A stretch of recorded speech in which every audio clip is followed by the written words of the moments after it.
Kung wala si Inday Sara, yan ang totoo. Kung wala si Inday Sarang sumabay sa pinsan mo, walang Marcos na presidente ngayon. At walang Romualdez na tambalos-los na maging speaker ngayon. Yun lang ang isipin mo. Ang administration na to, malaki ang utang laloob sa mga Duterte. If you remember, sinabi naman talaga noon ni Tatay Digong na he is a very weak leader.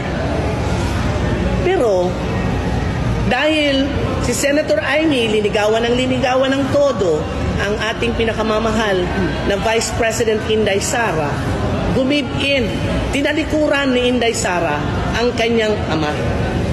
At sinunod na mag-Vice President siya. Mr. Speaker, nakita kita ang laki ng ano mo, katawan mo, tumatayo ka, sabi mo, ako'y maninindigan para sa bayan. Paano ka nanindigan nung panahon ng ibang administrasyon na hindi inililibing ang tiyuhin mo at ama ng ating Pangulo? Nanindigan ka ba?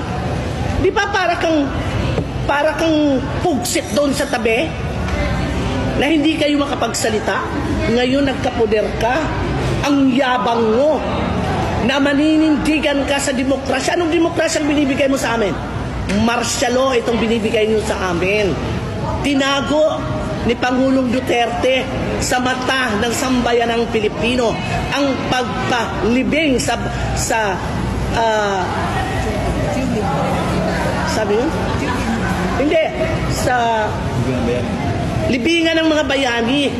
Dahil tatlong dekada, 3 presidente na ang umupo, hindi napapalibing.